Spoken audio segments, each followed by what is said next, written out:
this is an evolving story when it comes to the charitable fundraising. This is another project that we're taking to the board with recommendations at the end of March. And it's likely to be a threefold strategy. A national campaign where we try and engage with insurance companies, banks, big employers to say, get behind us and support what we're trying to do as a charity. We have a proposition that we're taking to the board, and we're hopeful that the board will support it. But that doesn't stop us with two other elements of the strategy. One is how do we start to systematically put in applications for every available grant and trust? And the third element is how do we harness the 6,000 team members that we've got, the 420 locations we've got, to try and raise funding locally. Now that could be cake bakes, it could be jumble sales or sponsored walks, whatever anyone wants to do. But we need to help you and guide you on how you do that, and to do that in an organised way. So, Mark's already touched on the update that we're going to be giving to the board around our national fundraising strategy, and that is very much around legacies, lottery grants, those big pots of funding. But actually today what I really wanted to talk about was the community fundraising and what we're doing around that. And I'm sure many of you have talked to Anne-Marie on the stand, but we already do a lot of this. We don't always shout about it, we don't always capture it, and I don't think we always celebrate it as much as we could. So really, that's what I want to focus on today. In terms of some of the successes, so Blakely, Each Steps have just had just short of £100,000 from a lottery grant. Now, they were 2,000 organisations that applied for that, 100 got awarded, we were one of them, so a huge, huge thank you to them for that. We obviously have the We Care Fund. So far, I think we've given out about £4,000 back into services in grants to do things ranging from decorating a room, a rock garden, as Mark said, things like hairdressers, all those different things that make a huge difference to the people that we support. And then we've had the comic relief funds around music therapy and some of our older people's services. Each of those things have a huge impact. I also think we need to celebrate a bit more about what we're doing. So just some examples, and I did a quick calculation. I think my presentation would be about 3 hours if I took you through all the examples that we've had in from people. I'll touch on 4. That doesn't mean that they're the most important, it just means they're the one I've picked at random. But we've had Gordon House and St Michael's. They raised £226 on the 5K scrambled legs, but they also raised awareness about mental health while they were doing that. That money's gone back into a garden in their service. We've had the West Lodge shopping pack.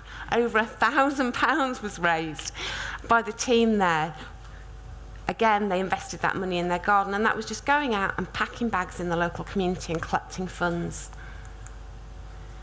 Amazingly, £4,000 from the Tesco Bags of Help Fund. And somebody independently in their service put in a grant submission. People are doing this off their own bat. They're doing it on top of their day jobs, which I think we've already talked about today, are incredibly challenging. And the Kilt Walk up in Scotland, where almost £3,500 was raised recently. That money's gone directly back into the We Care Fund that will go across all the services. I think as well, it's really important to actually put that into reality around what that means for the people we support. And this is Kevin. And Kevin had a car accident back in 2012, which left him wheelchair bound. Prior to that, he was incredibly active. He loved the gym. He was a normal 20-something guy.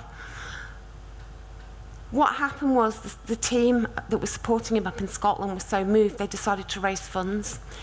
They did a whole range of things, from half marathons to a donation from the local, I think it was the local football club. I'm not a footballer, so I'm not going to talk about colours, unlike everyone else in the room. And they did lots of sponsored activities. They got £4,000 together and put a gym in his house. Kevin is now walking and out of his wheelchair. I don't actually think there's anything more powerful than that. So I think before I move on to anything else, I want, on behalf of myself and the executive team, to thank you, because that's the difference you guys are making. So it's really important.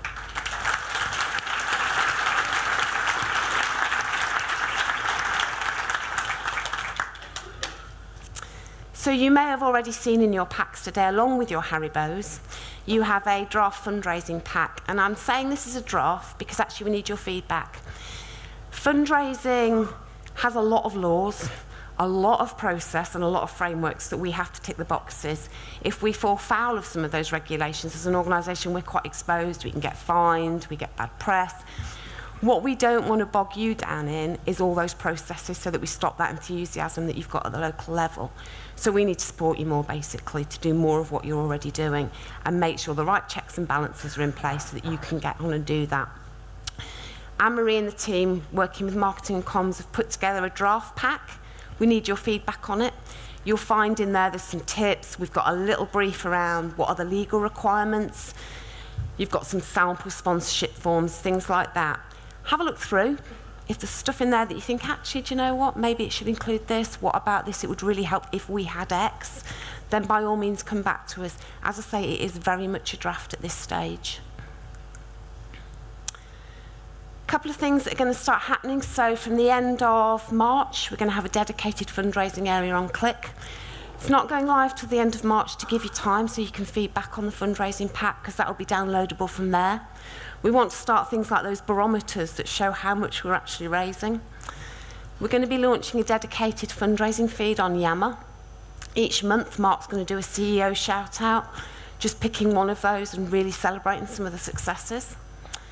One of the things I touched on partly when David asked me my question was around community champions. So we're looking for volunteers from each of the regions that can come together, really champion fundraising, but also meet, say quarterly, we haven't decided, it's up to that group to decide, but actually share ideas, share best practice, bring some of the amazing ideas. You know, one of the feeds that we had was, can we donate money from our salaries, our pennies, if you like, from our salary to go into the wellbeing fund for staff?